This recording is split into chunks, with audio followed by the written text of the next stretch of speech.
Vous vous apprêtez à découvrir un des meilleurs fat bikes au monde et ceux qui me connaissent savent que j'en ai testé beaucoup, notamment cette année. Alors restez sur cette vidéo, bienvenue sur AviExpress pour le test du Lanke Lazy RV 800+. Et une fois n'est pas coutume, on commence par le style. J'ai croisé un groupe de gamins il y a quelques minutes sur la route et il y a un des gamins qui dit à ses copains « Eh regardez, le monsieur il a un moto-vélo » et effectivement c'est un peu la sensation qu'on a. Sensation clairement donnée et accentuée par la fourche et l'optique, le phare que vous avez à l'avant. Et il est magnifique ce vélo clairement, n'hésitez pas à me dire ce que vous en pensez dans les commentaires. Et il n'a pas été conçu uniquement pour le plaisir des yeux, vous avez une peinture thermolaquée qui recouvre l'intégralité du cadre avec des petits effets brillants. C'est vraiment sublime, il n'y a pas d'autre mot. Peinture qui permettra au vélo de résister à certains chocs et à la corrosion. J'apprécie aussi beaucoup qu'une grande partie du cadre soit réalisée d'une seule pièce avec extrêmement peu de soudure. Mais de toute façon, les soudures qui ont été réalisées ont l'air de bonne qualité. Et elles sont mises de manière générale aux endroits véritablement nécessaires. Exception faite peut-être de cette pièce-là qui aurait pu être réalisée d'un seul tenant, je pense. Enfin bref, l'animal pèse quand même 35 kg et il a vocation à accueillir un gabarit pouvant aller jusqu'à 200 kg. C'est énorme, c'est ce qui se fait de mieux aujourd'hui sur le marché. Et vous allez voir que Lanke Lazy n'a pas lésiné sur la débauche de marque pour équiper son vélo avec des pneus Kenda Crusade, 26 pouces de diamètre et 4 pouces de large. Et vous connaissez mon amour pour les 26 pouces en matière de franchissement, c'est vraiment top. Dérailleur 7 pignons Shimano Altus M310, batterie amovible intégrée à l'intérieur du cadre de 20 ampères signé Samsung, moteur de 750 watts 48 volts signé Bafang, avec un couple de 70 Nm à la clé. Et la cerise sur le gâteau, si je puis dire, l'amortisseur signé DNM AOY 36RC. Avec une double chambre de compression réglable. En dévissant les petits caches que vous avez ici, vous allez pouvoir accéder aux valves qui vous permettront d'insérer une pompe ou un compresseur et rééquilibrer ici l'amortisseur. L'idée sous-jacente est qu'en fonction de votre poids, en fonction de votre pratique, vous puissiez avoir l'amortisseur qui colle le plus à ce que vous désirez. Une fois la pression réalisée, vous avez ici une petite bague qui vous permettra de régler plus finement l'amorti en cours de route. Et vous avez une petite manette à ce niveau-là qui vous permettra de passer du mode rigide au mode ultra souple. Et pour réaliser l'étalonnage, vous avez ici un petit caoutchouc qui vous donnera une idée du débattement en fonction de votre pratique. Idem à l'avant, d'une certaine manière, la fourche est suspendue. Vous allez pouvoir régler la pression à l'intérieur des suspensions, mais cette fois-ci sans pompe. Rien de plus simple d'ailleurs, il vous suffira de tourner la petite molette que vous avez juste ici, il y a écrit compression. Il s'agit d'une fourche à double ressort à huile avec une petite particularité par rapport au vélo entrée milieu de gamme type fat bike que je peux tester habituellement. Chez de nombreux fat bikes, la fourche est posée directement sur une petite tige qui fait parfois quelques millimètres d'épaisseur. Ici, comme vous pouvez le voir, l'ensemble est fermé. Niveau qualité, niveau sécurité, ça ne donne absolument pas les mêmes sensations et c'est fondamental quand on commence à sortir un peu des sentiers battus. Sinon, sur le guidon, on va retrouver des grands classiques, voire presque des minima lorsqu'on est sur un vélo comme ça assez haut de gamme, comme par exemple le freinage hydraulique. Alors ça, c'est absolument génial, c'est une sensation particulière. Ici, vous avez les différentes commandes au volant, pas forcément visible là en contre-jour, l'écran qui vous donnera les informations basiques qu'on peut retrouver sur un vélo électrique. L'accès au dérailleur par palette, ça j'adore. L'accélérateur, oui, vous l'aurez compris, lui son délire, c'est pas particulièrement la réglementation française. Tout respire la qualité à l'intérieur de ce vélo, exception faite d'une pièce. Comme souvent sur les vélos électriques, voire sur les fat bikes, l'investissement au niveau du garde-boue est proche de zéro. C'est un poil branlant, c'est un peu cheap sur les bords, mais bon, il touche pas la roue, on va dire, c'est le minimum que je vais lui demander. Vous savez à peu près tout sur la partie technique, ça vaut le coup de regarder la suite de la vidéo, croyez-moi.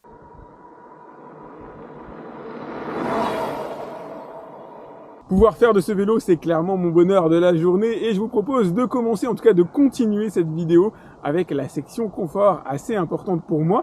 J'aime bien lorsque j'avale comme ça du kilomètre, beaucoup de kilomètres, parce que je teste l'autonomie en réel, avoir un vélo sur lequel je me sens bien et faire de la distance. On a une bonne selle, en tout cas en matière de largeur, elle est vraiment géniale. On est super bien installé dessus, avec une densité de mousse quand même assez rigide. C'est pas la selle la plus moelleuse que j'ai pu utiliser jusqu'ici. Elle finira par tanner un peu les fesses à la longue, mais ça reste quand même très correct. Le fait d'avoir déjà une bonne largeur, c'est cool. Une bonne souplesse aussi au niveau des suspensions que vous allez pouvoir régler, adapter bien sûr au terrain sur lequel vous vous situez. Ça c'est cool, presque d'une certaine manière indispensable quand on est sur un vélo d'attaque. Ce que j'appelle un vélo d'attaque, c'est vraiment un vélo avec lequel vous allez pouvoir circuler à haute vitesse sur tout chemin. Et c'est ce que va permettre ce RV800, pouvoir attaquer des pistes comme ça, qui sont pas extrêmement difficiles, mais sur lesquelles vous allez avoir des nids de poules capables de vous surprendre et malgré tout vous en sortir avec quand même une bonne aisance. Si vous êtes sur un vélo de 20 pouces en règle générale, j'ai tendance à vous recommander d'éviter les hautes vitesses sur ce genre de route. Parce qu'un nid de poule, mine de rien, ça pardonne pas toujours. Donc on est sur un vélo, pas totalement sur les appuis en avant. C'est assez étonnant, regardez par rapport à ma position, alors ça dépend de la taille aussi, si vous faites dans les 1m80, 90, forcément vous serez un peu plus sur les appuis que moi. Mais là, en ce qui me concerne, je suis très bien positionné, on va dire, un bon équilibre entre une position dos droit, mon dos reste quand même globalement assez droit, mais un minimum quand même sur les appuis à l'avant. Comme je vous disais, on est sur un vélo qui est fait pour attaquer, c'est pas un vélo purement de cruising. Sur un vélo de cruising, effectivement, on est position dos droit comme ça, à la cool, et les kilomètres défilent. Ici, l'idée, c'est quand même de pouvoir circuler à haute vitesse sur ce genre de chemin, et le vélo assure clairement à ce niveau-là. Je vais quand même pas lui jeter que des fleurs, j'enquille avec un reproche que je fais à tous les vélos électriques que je teste, en tout cas la plupart, ceux qui ne sont pas équipés d'un capteur de pression. Il faut un demi-tour de pédale pour enclencher le moteur, ce qui signifie que si vous avez une côte devant vous, forcément ce demi-tour de pédale, à moins d'avoir rétrogradé au préalable au niveau des vitesses, va vous coûter cher en matière de puissance. Par contre, alors c'est pas réglementaire en France, de toute façon le vélo n'est pas réglementaire en France, mais vous avez la bague d'accélération. Forcément, s'il y a une côte, qu'à un moment donné vous voulez pas mettre ce coup de pédale, ce demi-tour de pédale, ben, il suffit d'accélérer et le vélo part tout seul. Et quand je vous dis que ça part, c'est pas démesuré, c'est pas délirant, on a une bonne linéarité dans l'accélération. On va faire le test ensemble, les 25 premiers km/h, après on reparlera du moteur tout à l'heure, vous avez vu, il m'a fallu quelques secondes seulement pour obtenir la vitesse de 25 km/h, peut-être 4-5 secondes à tout casser. L'assemblage est absolument irréprochable, il a été fait en usine, et lorsque vous recevrez le vélo, les freinages, le système de freinage sera bien paramétré, aucun couinement, aucun grincement, aucune plaquette qui touche les disques de frein, idem pour le dérailleur, tout est très bien paramétré en usine, ça passe nickel, ça passe crème, il n'y a pas le moindre bruit, pas la moindre vibration, seuls les garde-boue, comme d'habitude, sur ce genre de vélo font un peu cheap, on sent que c'est des garde-boue, voilà, c'est pas là-dedans qu'ils ont réellement investi, mais c'est pas assez branlant pour venir toucher d'autres pièces du vélo, ça n'émet absolument aucun bruit, c'est vraiment top. Et en même temps c'est normal, il s'agit d'un haut de gamme, et si je peux m'exprimer ainsi, je dirais d'un vrai fat bike, c'est-à-dire pas uniquement cosmétique, c'est pas un fat bike de cruising dont l'objectif est uniquement de vous transporter de manière agréable. L'objectif c'est vraiment d'aller circuler sur à peu près n'importe quel type de revêtement, que ce soit là sur du béton et me sentir parfaitement à l'aise malgré la présence de gros pneus, ou pourquoi pas aller circuler sur des zones plus difficiles, moins denses, comme par exemple du sable ou de la neige. Dès lors que c'est un minimum tassé, un minimum damé, normalement vous devriez pouvoir circuler sur ce genre de revêtement. De la parole au geste, je vais passer sur un banc de sable. J'ai bien conscience qu'il ne s'agit pas d'un sable de plage, on n'est pas sur une plage, mais on a quand même une belle épaisseur. Et vous allez voir, c'est pas si simple que ça, mais le vélo parvient quand même, sans s'enliser, parce que ça reste mine de rien un des objectifs principaux à atteindre. Il m'est déjà arrivé de m'enliser sur une plage avec un vélo, et malheureusement on fait tourner le moteur un peu dans le vide, ce qui est très très mauvais pour lui. Là pour le coup, celui-là a des capacités de franchissement qui sont assez développées. Alors là j'étais sur un sable, je suis sur un sable assez meuble, donc c'est pas extrêmement simple.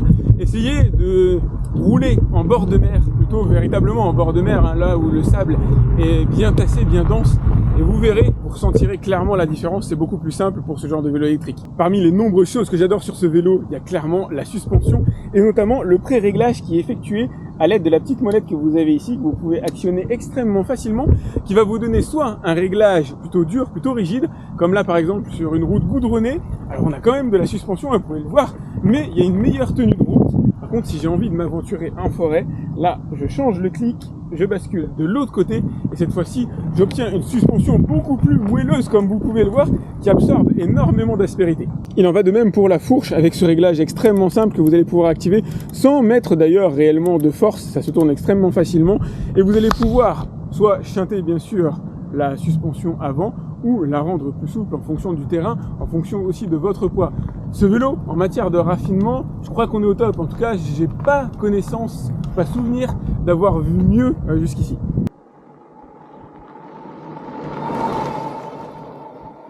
C'est l'heure d'un des moments les plus importants à l'intérieur de cette vidéo, peut-être un de ceux que vous attendez le plus, la partie motorisation. On va évoquer ce fameux moteur Bafang de 750 watts situé en position arrière qui ne donne pas la sensation d'être un 750 watts.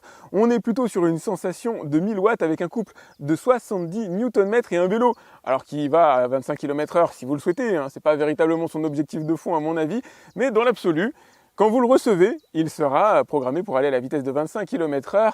Le débrider n'est pas chose particulièrement difficile, mais bon, il est interdit d'en parler en France, donc pour le coup, je me tairai. Je me contenterai de vous donner sa vitesse de pointe.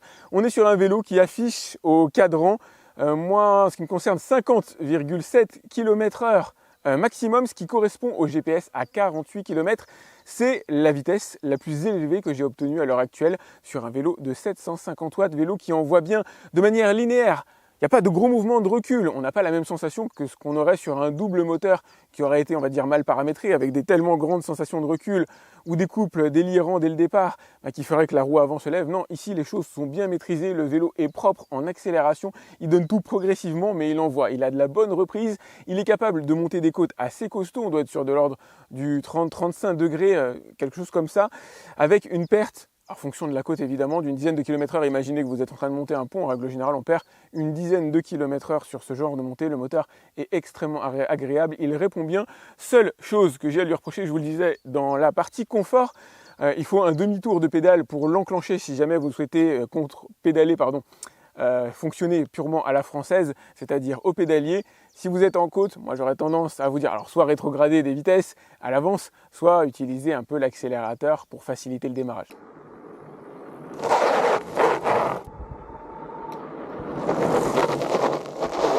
Sur ce vélo, le système de freinage est une véritable tuerie, c'est un des meilleurs que j'ai pu voir jusqu'ici. Freinage hydraulique, évidemment, pour un vélo haut de gamme, c'est presque un minimum. Disque situé à l'arrière et à l'avant, et ça envoie du lourd, ça envoie du véritable lourd. J'ai fait le test habituel, c'est-à-dire je suis allé à la vitesse de 25 km/h, j'ai pilé autant que possible avec un léger à-coup comme vous avez pu le voir dans la vidéo, et je suis passé de la vitesse de 25 km/h à 0 en moins de 4 mètres. C'est des performances de dingue. Pour un vélo qui pèse quand même un certain poids, on est sur un fat bike avec ma carcasse qui, elle, par contre, n'est pas extrêmement lourde. Moi, je suis à 69 kg. Ça vous donne un ordre d'idée des performances que vous pouvez estimer atteindre en fonction de votre poids. Moins de 4 mètres sur ce genre de vélo, c'est carrément de l'ordre de l'exceptionnel. Pour vous donner une indication, j'ai aussi fait le test à 40 km/h. Je suis pas allé à la vitesse max du vélo parce qu'à un moment donné, les freinages d'urgence, et ça explique, c'est une des raisons pour laquelle on a une réglementation, on va dire, aussi poussée en France, à freiner à 40 km/h, c'est pas quelque chose qui se fait, on va dire, dans une sécurité absolue, d'autant qu'il y a une distance qui est proportionnellement assez démultipliée par rapport à une vitesse de 25 km/h. Donc pour passer de 40 km/h à 0, il m'a fallu 10 mètres. Eu égard au type de vélo, ça reste encore une bonne performance, mais 10 mètres, c'est 10 mètres. Ça peut paraître long si jamais à un moment donné vous avez un freinage d'urgence à effectuer. Aucun couinement lorsque vous freinez. Mine de rien, ça va presque sans dire, mais non, sur certains vélos, on a des couinements. Ici, c'est nickel. Il est possible de bloquer la roue arrière si jamais vous freinez fort. Il est aussi possible de bloquer la roue avant. Donc faites attention à la pression que vous exercez. Le freinage hydraulique, c'est très doux, c'est très agréable. C'est une sensation véritablement particulière. Je vous le dis à chaque vidéo quand je teste ce genre de vélo. C'est génial, enfin, il y a presque que ça de vrai, c'est vraiment top. Une fois qu'on a goûté à ça, on n'a plus envie de revenir en arrière. 20 ampères-heure de batterie signée Samsung à l'intérieur de ce vélo, ça laisse le temps de voir venir. Croyez-moi, la batterie s'est montrée excellente à un point que je n'imaginais pas. C'est d'ailleurs le record que j'ai eu sur un vélo électrique pour cette taille de batterie. Protocole habituel, je charge le vélo à fond et je le décharge à fond. Vous allez voir ce que ça donne. Enfin, je dis que vous allez le voir, mais non, probablement pas, étant donné le rayonnement du soleil assez fort en ce moment. J'en suis à 48,9 km. Et 50 km, c'est la distance que vous allez pouvoir parcourir sans le moindre effort, sans pédaler, avec la vitesse systématiquement à fond. 50 km, je l'ai poussé dans ces retranchements. L'objectif, c'est vraiment de voir en faisant le moins d'efforts, puisqu'on n'a pas tous les mêmes jambes, pas tous les mêmes cuisses. Si je m'amusais à faire le test en pédalant, vous n'auriez pas forcément le même résultat. Alors on a toujours les poids qui diffèrent dans l'absolu. Moi je pèse 69 kg, à prendre en considération évidemment pour la distance totale parcourue. Mais voilà, uniquement à l'accélérateur, vous avez 50 km à faire avec ce vélo et il garde sa puissance jusqu'au bout. C'est-à-dire qu'à aucun moment je me suis dit « Ah, là j'arrive véritablement à la fin, il est temps de me rapprocher de chez moi ». Je me suis fait sécher les côtes presque bêtement d'une certaine manière. Le vélo était quasiment à fond et puis il a lâché. Voilà, arrivé à 50 km, j'ai poussé la batterie véritablement à son maximum. Voilà ce que vous allez parcourir. J'ai jamais eu aujourd'hui de batterie de 20 ampères-heure qui permettent en full électrique de parcourir 50 km. C'est son record.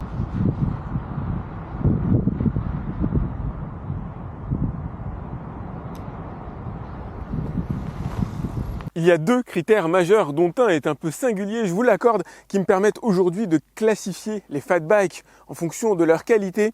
Le premier, c'est la confiance que je vais avoir en la machine.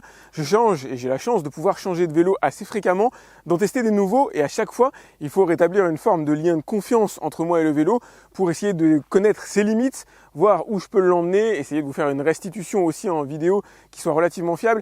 Et le deuxième critère est effectivement un peu plus diffus, c'est encore une fois une histoire de relation avec le vélo, c'est est-ce que le vélo va me pardonner ?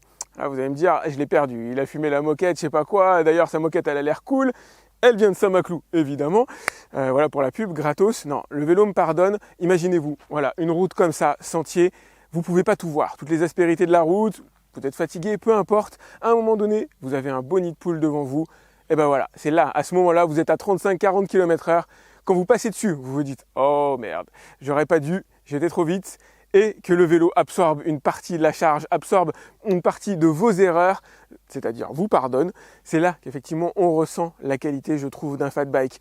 Et c'est ce que je ressens avec ce vélo-là. C'est ce que j'ai pu faire ici, dans cette forêt, m'amuser à circuler à 35, 40, 45 km/h ultra facilement, me prendre, alors pas forcément beaucoup de dodane, mais essentiellement des nids de poules, et quand même avoir une très bonne absorption, me sentir en relative sécurité et parfois, quand j'oublie quelque chose, quand je le vois pas, eh ben avoir le vélo qui me rattrape, c'est comme ça que je sens que je suis sur un bon fat bike. C'est le cas ici, il est vraiment cool. En dehors de toutes ces autres qualités intrinsèques, le moteur est vraiment génial, 750 watts, 1100 watts en pic et ça se ressent, mais les 750 watts sont probablement les meilleurs que j'ai pu voir ici. Alors on a une très bonne marque dessus, on est sur un vélo qui a de la patate, qui a du couple, qui accélère, mais bon, pas de manière non plus totalement délirante et démesurée, mais par contre la vitesse, elle, est illégale en France. 48 km/h, c'est voilà. C'est 25 km/h réglementaire en France. De toute façon, le vélo en lui-même n'a pas grand-chose de réglementaire. L'autonomie est géniale, elle n'est pas délirante, mais elle est géniale. C'est probablement la meilleure que j'ai eue sur une batterie de 20 ampères-heure sur un fat bike, quasiment 50 km, enfin si, 50 km, puisque je vais les faire. J'ai rétrogradé en vitesse 1, et je vérifie quand même qu'il n'y a personne qui arrive, et j'ai pu continuer à circuler. C'est en vitesse 5 à fond, où là, la batterie a décroché. Donc là, il va me rester quelques kilomètres à parcourir, mais j'atteindrai les 50 km sans aucun problème. Il est beau, il est ultra agréable, il est paramétrable de partout. Effectivement, vous allez pouvoir l'adapter à votre pratique, que ce soit au niveau des pneus, du gonflage, au niveau du cadre totalement suspendu, au niveau de la fourche. Il respire la qualité quasiment de bout en bout, exception faite, encore une fois, les garde-boue qui font cheap, mais n'enlève rien au fait qu'on est probablement ici devant le meilleur fat bike que j'ai testé, très probablement, à concurrence de deux autres, dont l'un est un autre Lankelesi que j'avais adoré, c'était le XT 750 Plus, que j'avais testé ici aussi en forêt, avec les mêmes conditions, parce que c'est un vélo sur lequel je me sentais en sécurité, qui pardonne aussi beaucoup d'écarts, beaucoup d'erreurs. Le 750 Plus, je vous le recommande, mais celui-là, le RV 800 Plus, est devant. Le freinage est génialissime, un des meilleurs que j'ai pu tester, j'ai pas grand-chose à lui reprocher. J'ai presque un peu honte, parce que si ça se trouve, je me suis gouré au montage. J'ai pas vu d'avertisseur sonore sur le vélo. Ça reste obligatoire en France, il faut que je vérifie aussi s'il n'y avait pas une lumière arrière à l'intérieur du package. Pour le coup, je ne l'aurais pas monté, mais bon, il faut que je vérifie quand même s'il y a, je vous l'écrirai directement dans la description. Auquel cas, ce seraient les 2-3 écueils que je peux reprocher à ce vélo aussi. Comme d'habitude, l'absence de capteur de pression, ça aurait été cool d'en avoir un pour éviter d'avoir à faire un demi-tour de pédale, notamment si vous êtes en côte. Mais bon, puisqu'il y a la présence d'un accélérateur dessus, finalement, c'est pas aussi fondamental que ça. Quitte à pas respecter la réglementation française, je vais vous dire, autant y aller jusqu'au bout, et c'est pas un plaidoyer pour ne pas la respecter, c'est un vélo qui est autorisé uniquement sur chemin, sur voie privée, il n'est pas autorisé à la circulation sur route publique, en tout cas pas pour l'instant. J'espère que vous avez aimé cette vidéo, si c'est le cas, n'hésitez pas à la liker, c'est important pour moi, vous avez le lien pour aller voir son tarif directement dans la description. C'est clair, c'est pas le fat bike le moins cher disponible sur le marché, mais au regard de ce qu'on va trouver aujourd'hui dans le commerce classique français, il se positionne extrêmement bien, c'est le moins qu'on puisse dire. Donc allez faire un tour, vous avez le lien dans la description comme d'hab. Pensez à vous abonner à ma chaîne si ce n'est pas déjà fait, à me laisser un commentaire concernant ce vélo si vous l'avez acheté, si vous l'avez déjà essayé, si vous l'envisagez, si vous avez des questions, laissez-moi les commentaires directement dedans, je serai ravi de les recevoir. Pour un vélo comme ça, franchement, ça peut valoir le coup si vous avez des questions. J'essaie de répondre d'ailleurs à tous mes abonnés. Et moi, je vous dis à très vite pour un nouveau test. Alors, de fat bike électrique ou autre chose sur AliExpress. Salut!